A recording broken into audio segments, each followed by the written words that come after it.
Pernah kepikiran gak sih, kenapa ya ada orang yang kelihatannya biasa-biasa aja, tapi bisa mencapai hal-hal yang luar biasa? Jawabannya mungkin ada di satu kata, grit. Nah, kali ini kita bakal bedah penelitian dari Angela Duckworth buat mengungkap gimana gairah dan kegigihan itu ternyata bisa lebih penting daripada bakat. Coba bayangin, ayahmu sendiri sering bilang, kau itu bukan jenius. Inilah yang sering didengar Angela Duckworth. Bukan buat merendahkan, tapi ya sebagai sebuah fakta. Ini jadi titik awal yang menarik banget. Kalau kesuksesan dia termasuk dapat penghargaan jenius, bukan karena kejeniusan, terus karena apa dong? Dan ini dia pertanyaan utamanya. Duckworth sadar ayahnya mungkin benar, dia bukan jenius. Tapi, jangan-jangan pertanyaan yang selama ini kita punya itu salah. Mungkin pertanyaan yang lebih penting bukanlah, apakah dia jenius? Tapi, apa sih yang sebenarnya bikin seseorang berhasil dalam jangka panjang? Oke, kita masuk ke bagian pertama. Teka-teki bakat. Semuanya berawal dari pengamatan dia sebagai seorang guru di dalam kelas. Jadi, di kelas matematikanya, Duckworth melihat sesuatu yang aneh. Murid-murid yang paling cerdas, yang paling cepat nangkap konsep, ternyata bukan mereka yang nilainya paling tinggi. Justru yang paling sukses itu adalah anak-anak yang awalnya kelihatan kesulitan. Mereka yang kerja keras, yang nggak pernah nyerah. Fenomena ini bikin dia penasaran, kok bisa gitu ya? Nah, disinilah momen pencerahannya. Dia sadar kalau selama ini, dia dan mungkin kita semua, terlalu terganggu oleh bakat. Gimana kalau ternyata yang paling penting itu bukan seberapa cepat seorang anak belajar, tapi seberapa besar usaha yang mereka keluarkan? Gimana kalau usaha, bukan bakat alami, adalah kunci yang sebenarnya? Bagian 2, jawabannya adalah grit. Untuk menemukan jawabannya, dia pun beralih dari sekedar pengamatan di kelas ke dunia riset yang lebih luas. Salah satu laboratorium penelitiannya adalah Akademi Militer West Point.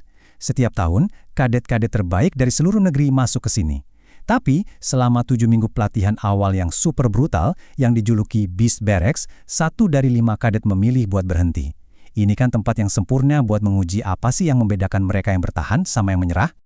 West Point itu punya sistem penilaian yang komprehensif banget, namanya skor kandidat keseluruhan. Ini ngukur semuanya ya, dari nilai tes, rekomendasi, sampai kebugaran fisik. Tapi anehnya skor super lengkap ini sama sekali nggak bisa memprediksi siapa yang bakal bertahan. Kadet yang lanjut dan yang keluar, skornya hampir sama persis. Tapi, Duckworth ngukur satu hal lagi, grit.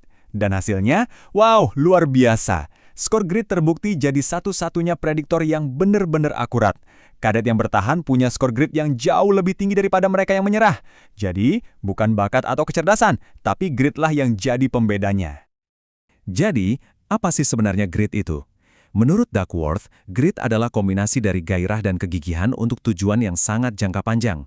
Ini bukan cuma soal kerja keras sesaat ya, ini tentang punya satu tujuan yang sama untuk waktu yang sangat lama dan gak pernah nyerah buat ngejar itu, hari demi hari, tahun demi tahun. Bagian 3, usaha bernilai 2 kali lipat. Oke, jadi gimana caranya grit ini bisa menghasilkan pencapaian? Duckworth punya teori sederhana tapi sangat kuat.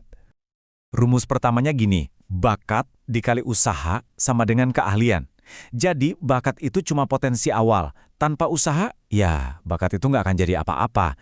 Usahalah yang mengubah potensi itu jadi keahlian yang beneran bisa diandalkan. Tapi, punya keahlian aja kan belum cukup ya. Keahlian itu harus dipakai. Disinilah rumus kedua masuk. Keahlian dikali usaha sama dengan pencapaian. Sekali lagi, usahalah yang mengubah keahlian jadi hasil yang nyata. Nah, ini dia poin kuncinya. Perhatiin deh, kata usaha itu muncul di kedua persamaan tadi. Usaha mengubah bakat jadi keahlian, dan usaha juga yang membuat keahlian itu menghasilkan sesuatu. Makanya Duckworth bilang, dalam perjalanan menuju kesuksesan, usaha itu nilainya 2 kali lipat. Bagian 4, bagaimana grit tumbuh? Nah, sekarang pertanyaan yang paling penting, grit itu bisa dipelajari nggak sih? Jawabannya, bisa banget. Dan ini caranya, lewat 4 aset psikologis. Duckworth menemukan kalau orang-orang yang paling gigih itu membangun grit mereka secara bertahap, lewat 4 aset utama ini. Anggap aja ini semacam peta jalan buat kita bisa menumbuhkan grit di dalam diri kita sendiri. Oke, kita bedah satu-satu ya. Semuanya dimulai dari minat. Kamu harus beneran suka sama apa yang kamu kerjakan. Lalu ada latihan yang disiplin, yaitu komitmen setiap hari buat jadi lebih baik sedikit demi sedikit. Grit juga butuh tujuan, keyakinan kalau apa yang kamu kerjakan itu penting dan berkontribusi buat orang lain. Dan yang jadi fondasinya adalah harapan, kemampuan buat bangkit lagi setelah gagal dan terus maju. Kita tutup bahasan kali ini dengan sebuah pertanyaan yang dalam banget.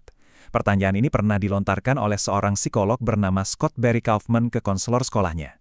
Dulu dia ditolak masuk program anak berbakat karena skor IQ-nya rendah, padahal nilainya bagus-bagus. Pertanyaan ini merangkum semua ide tentang grit. Pada akhirnya, yang lebih penting itu bukan potensi bawaan kita, tapi apa yang kita lakukan dengan potensi itu. Apa yang akan Anda capai?